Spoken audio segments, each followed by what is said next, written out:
आज भिडियोलाई सुरु गर्नुभन्दा अगाडि चाहिँ म तपाईँलाई एउटा कुरो के भन्न चाहन्छु भने आउँदै गरेको विजया दशमीको चाहिँ अवसरमा पाएर तपाईँलाई यहाँ सपहरूले चाहिँ एकदमै अफर दिन थालेको छ। सो त्यसै गरी हामीले न्यू पी.आर ट्रेडर्समा पनि धेरै अफरहरू चाहिँ पाउन सक्छौँ यही दशैंको अवसरमा। न्यू पी.आर ट्रेडर्सले चाहिँ के गरेको छ भने तपाईँलाई चाहिँ पहिला यहाँ म स्क्रिनसट देखाउन चाहन्छु हैन। अब तपाईँलाई कुनै पनि सामान चाहिएको छ भनेदेखि चाहिँ 1000 भन्दा माथिको चाहिँ तपाईँले सामान पर्चेस गर्नुभयो भनेदेखि तपाईँले चाहिँ यो अफरमा चाहिँ तपाईँले इन्टर गर्न सक्नुहुन्छ। सो दशैंको लागि तपाईँलाई यहाँ अफरहरू दिएको छ, भिडियोलाई तपाईँले पज गरेर पनि हेर्न सक्नुहुन्छ। अब यहाँ चाहिँ मैले देखे अनुसार एकदमै धेरै जनालाई चाहिँ छुट्टा-छुट्टै टाइपको एकदमै धेरै अफरहरू चाहिँ दिएको जस्तो लाग्यो हैन। सो 10 वटा टाइपको चाहिँ अफर तपाईँले यहाँ पाउन सक्नुहुन्छ। त्यसैगरी एकदमै लकी हुनुभयो भनेदेखि तपाईँले यहाँ थाइल्यान्डको टुर पनि दिन सक्नुहुन्छ। सो यो चाहिँ मलाई एकदमै राम्रो कुरो लाग्यो। त्यसैगरी यति मात्र होइन, तपाईँले चाहिँ यहाँ के पाउन सक्नुहुन्छ भने नयाँ फोन लिँदै हुनुहुन्छ भनेदेखि तपाईँहरूलाई अहिले चाहिँ अफरहरू दिएको छ, डिस्काउन्ट स्पेशल डिस्काउन्टहरू तपाईँले पाइरहनुहुन्छ हैन। तपाईँलाई चाहिँ गिफ्टहरू पनि दिएको छ, कभर भयो, ब्याक कभर भयो, अनि त्यसै गरी तपाईँले चाहिँ कुनै कुनै फोनहरूमा चाहिँ इयरफोनहरू पनि फ्री पाउन सक्नुहुन्छ, अनि त्यसै गरी टेम्पर ग्लासहरू पनि हाई क्वालिटीको तपाईँले पाउन सक्नुहुन्छ। सो यी अफरहरू चाहिँ तपाईँले पाउन सक्नुहुन्छ यो दशैंको अवसरमा। यदि तपाईँलाई कुनै पनि सामान चाहिएको छ भनेदेखि चाहिँ मेरो विचारमा यो सबभन्दा बेस्ट टाइम हो पर्चेस गर्नको लागि। ओके फ्रेन्ड्स, रियलमीले चाहिँ रियलमी 9i 5G लाई चाहिँ नेपालमा लन्च गरिसकेको छ। यसको प्राइसिङ चाहिँ 30,000 राखेको छ, अनि यसमा तपाईँले डाइमेन्सिटीको 810 5G प्रोसेसर चाहिँ पाउन सक्नुहुन्छ। अनि तपाईँलाई अरू पनि फिचर्सहरू चाहिँ यहाँ दिएको छ जसको बारेमा चाहिँ म तपाईँलाई यो भिडियोमा भन्न चाहदैछु। सो 30,000 को अन्डरमा चाहिँ के यो राम्रो गेमिङ फोन छ त, एउटा राम्रो प्रोसेसर तपाईँलाई दिएको छ भनेर चाहिँ भनेको छ। डाइमेन्सिटी 810 भनेको चाहिँ राम्रो प्रोसेसर हो।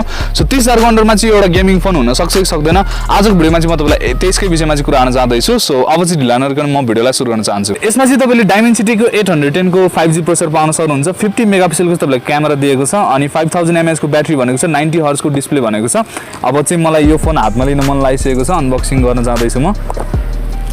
अब हामी चाहिँ बाहिर छौँ, अब चाहिँ आउटडोरमा छौँ, त्यही भएर अब टेबल केही पनि नभए पनि हामीले यस्तै जुगाड गरेका छौँ। यसमा चाहिँ तपाईँले सिम इजेक्टर पिन पाउन सक्नुहुन्छ यो पाउचमा, अनि त्यसै गरी अर्को तपाईँलाई केही बुकलेट्सहरू चाहिँ दिएको छ भने अर्को तपाईँले केस पनि पाउन सक्नुहुन्छ। अनि त्यस पछाडि चाहिँ हामीसँग आउँछ यहाँ फोन इट्सेल्फ। अनि यो फोनको चाहिँ अर्को एउटा राम्रो फिचर्स के छ भने यसको डिजाइन राम्रो छ, अनि अर्को चाहिँ तपाईँले यसमा जुन यो डिजाइन पाउनु भएको छ यो चाहिँ एकदमै स्लिक, तपाईँले 8 पोइन्ट समथिङ यस्तै को चाहिँ यो डिजाइन पाउनु भएको छ। सो फ्ल्याट एजेस भएको चाहिँ तपाईँले डिजाइन पाउनु भएको छ, अनि ब्याक साइड तपाईँले एकचोटि हेर्नुभयो भनेदेखि चाहिँ एकदमै गर्जियस देखिन्छ। एकछिनपछि म यो फोनको बारेमा फेरि कुरा गर्न आउनेछु। सो अहिले चाहिँ हामी फोनमा अरू के पाउँछौँ त्यसको बारेमा कुरा गर्नु पर्दाखेरि चाहिँ यो फोन यहाँबाट नखसोस् हैन, खस्यो भनेदेखि बर्बाद हुन्छ। त्यस पछाडि चाहिँ तपाईँले यसमा दिएको छ 18 वाटको चार्जर। सो यो चाहिँ मैले एक्सपेक्ट गरेको थिएन, आई थिङ्क यो चाहिँ 30 वाटको चार्जर होला भनेको, तर यहाँ तपाईँले 18 वाटको मात्र दिएको रहेछ।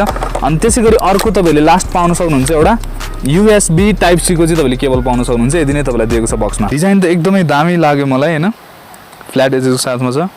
ब्याक साइड चाहिँ तपाईँले हेर्नुभयो भने अलिकति ग्लसी टाइपको छ, अनि यो पछाडिको चाहिँ एकदमै रिफ्लेक्ट हुँदो रहेछ। अनि यहाँनिर चाहिँ तपाईँले देख्नुभएको छ कि छैन हैन, यसमा चाहिँ यो ग्लिटरिङ टाइपको चाहिँ तपाईँलाई दिएको छ, एकदमै यो पुरै ग्यालेक्सी देखेको जस्तो चाहिँ लाग्छ हैन। तपाईँले रियल लाइफमा हेर्नुभयो भने चाहिँ अझै राम्रो लाग्छ तपाईँलाई। अनि त्यसै गरी क्यामेराको हाउजिङ हेर्नुभयो भनेदेखि चाहिँ यो चाहिँ अलिकति माथिपट्टि उठेको छ, अनि यहाँ चाहिँ तपाईँहरूलाई कभर गर्नुको लागि केही पनि दिएको रहेनछ। सो लङ टर्ममा युज गर्दाखेरि चाहिँ यहाँ यो वरिपरि चाहिँ 4हरू चाहिँ जम्मा हुनसक्छ, अनि 3टा क्यामेरा तपाईँलाई यहाँ दिएको रहेछ। सो जस डिजाइनमा चाहिँ एकदमै राम्रो काम गरेको छ, डिजाइन चाहिँ एब्सोल्युटली दामी दिएको जस्तो लाग्यो मलाई। ल यसको चाहिँ मैले सेटिङमा गएर चाहिँ स्क्रिन रेकर्डिङमा गएँ भनेदेखि चाहिँ तपाईँले यसमा 720p ओके 1080p 16 mbps सम्म तपाईँहरू जान सक्नुहुन्छ। अनि त्यसै गरी यहाँ मैले साउन्डमा गएँ भनेदेखि चाहिँ तपाईँले चाहिँ यसमा रेकर्ड सिस्टम साउन्ड दिएको छ, अनि त्यसरी माइक्रोफोन साउन्ड दुईटामा एउटा तपाईँले चुज गर्न सक्नुहुन्छ। फ्रेम रेट चाहिँ तपाईँलाई 30 fps सम्म हाई दिएको छ, डाइनामिक चाहिँ यहाँ तपाईँलाई दिएको रहेछ है। सो डाइमेन्सिटी 810 को साथमा तपाईँले यसमा फुल HD 30 fps सम्मको स्क्रिन रेकर्डिङ चाहिँ गर्न सक्नुहुन्छ। सो यो फोनको चाहिँ डिस्प्लेको बारेमा कुरा गर्नु पर्दाखेरि चाहिँ यसमा चाहिँ तपाईँले 6.6 इन्चको चाहिँ फुल HD प्लसको डिस्प्ले पाउन सक्नुहुन्छ। अनि यहाँ चाहिँ मैले हाई रिफ्रेस रेटमा गएँ भनेदेखि चाहिँ तपाईँले यसमा 90 हर्ट्ज सम्मको रिफ्रेस रेट पाउन सक्नुहुन्छ भने यसमा चाहिँ तपाईँलाई 180 हर्ट्ज सम्मको चाहिँ टच स्याम्पलिङ रेट पनि दिएको छ। सो डिस्प्ले चाहिँ IPS LCD छ, यसको ठाउँमा एमुलेट भएको भए चाहिँ अझै राम्रो हुन्थ्यो जस्तो लाग्यो मलाई। 90 हर्ट्जको साथमा एमुलेट डिस्प्ले पनि दिए भए चाहिँ अझै राम्रो हुन्थ्यो, तर पनि तपाईँले चाहिँ यो IPS LCD को साथमा चाहिँ 90 हर्ट्जको पाउन सक्नुहुन्छ है त। ओके यहाँनिर चाहिँ म तपाईँलाई थोरै क्यामेराको बारेमा भनिदिन चाहन्छु। यसमा चाहिँ मैले भिडियोमा गएर ओके यसमा चाहिँ तपाईँले हाइएस्ट भनेको चाहिँ 1080p 30 fps सम्म जान सक्नुहुँदो रहेछ। 720p 30 fps 1080p 30 fps त्यही तपाईँलाई चाहिँ दिएको छ, त्यहाँभन्दा माथि तपाईँले जान सक्नुहुँदैन। सो त्यही भएर चाहिँ अहिले हिजोको 30,000 35,000 मा तपाईँहरू भिडियोको लागि लिँदै हुनुहुन्छ भनेदेखि चाहिँ यही सब कुरा एकदमै नरम लागिरहेको छ मलाई। यो तपाईँलाई 2K 4K केही पनि अप्सन दिएको छैन हिजोको फोनमा। सो यही तपाईँले पाउन सक्नुहुन्छ। के Realme 9i चाहिँ मलाई कस्तो लाग्यो भने अन्डर 30,000 मा चाहिँ मलाई लागे अनुसार चाहिँ यो सबैभन्दा बेस्ट पर्फर्मेन्स भएको चाहिँ फोन हो। अब त्यो कसरी त्यो पनि म तपाईँलाई भन्न चाहदैछु। यसमा चाहिँ तपाईँले डाइमेन्सिटी 810 को चाहिँ प्रोसेसर पाउन सक्नुहुन्छ।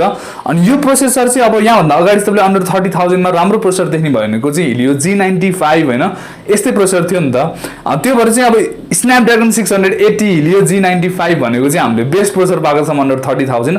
तर Realme 9i ले चाहिँ यहाँ के गरेको छ भने तपाईँलाई डाइमेन्सिटी 810 6 नैनोमिटर टेक्नोलोजीमा चाहिँ बनेको एकदमै राम्रो प्रोसेसर तपाईँलाई ल्याएर दिएको छ। मैले दिएको अनुसार चाहिँ त्यही हो, तपाईँलाई चाहिँ राम्रो डिजाइन भएको फोन अनि त्यसैगरी गेमिङ फोन चाहिएको छ भनेदेखि चाहिँ तपाईँले यो फोनलाई हेर्न सक्नुहुन्छ। अब होइन तपाईँलाई चाहिँ अझै राम्रो क्यामेरा चाहिएको छ, अझै राम्रो तपाईँलाई चाहिँ डिस्प्ले चाहिएको छ होइन, यसमा तपाईँले आइपिएस डिस्प्ले पाउन सक्नुहुन्छ। तपाईँले अन्डर 30,000 मा चाहिँ 90 हर्जको 120 हर्जसम्मको चाहिँ तपाईँले एमोलेड डिस्प्ले पाउन सक्नुहुन्छ। सो त्यो कुराहरू हेर्ने भने चाहिँ योभन्दा बेटर फोन तपाईँलाई छ, होइन भनेदेखि चाहिँ तपाईँलाई गेमिङको लागि मात्र चाहिएको छ भने यो एउटा राम्रो अप्सन मैले देखेको छु। बाँकी तपाईँलाई चाहिँ के लाग्यो यो फोनको बारेमा त्यो चाहिँ मलाई तपाईँले कमेन्ट सेक्सनमा भन्नु होला। अनि मलाई थाहा छ तपाईँहरूले चाहिँ धेरैजनाले सोध्ने गर्नुहुन्छ गेमिङ टेस्टहरू चाहिँ गर्नु पर्यो गेमिङ फोनमा भनेर सोध्नुहुन्छ, तर यो फोन चाहिँ मलाई पसलबाट आएको युनिट भएको कारणले चाहिँ मलाई धेरै त्यहाँ चाहिँ क्राइटेरिया छुट्याइदिएको हुन्छ। मैले चाहिँ यसमा धेरै कुराहरू टेस्ट गर्न पाएको हुँदिनँ, चाहेर पनि म सक्दिनँ। अब यदि कम्पनीहरूबाट आएको भए चाहिँ हामीले राम्रोसँग टेस्ट गर्न सक्थ्यौँ, तर अब कम्पनीलाई चाहिँ त्यही हो स्टुडियो चाहिएको छ होइन, त्यो भएर चाहिँ मिलेको छैन। अब सायद तपाईँले बुझ्नुहुन्छ होला, मलाई आशा छ बुझ्नुहुन्छ। अब यहाँनिर आएर चाहिँ आजको भिडियो सकिन जान्छ। तपाईँलाई चाहिँ यो भिडियो मनपर्छ भने यो भिडियोलाई लाइक गर्न सक्नुहुन्छ, यतापछि मेरो च्यानल नाम च्यानललाई सब्सक्राइब पनि गर्न सक्नुहुन्छ। म चाहिँ तपाईँसँग अर्को भिडियो भेट्छु भन्दै यो भिडियोबाट चाहिँ बिदा हुन चाहन्छु। Good by.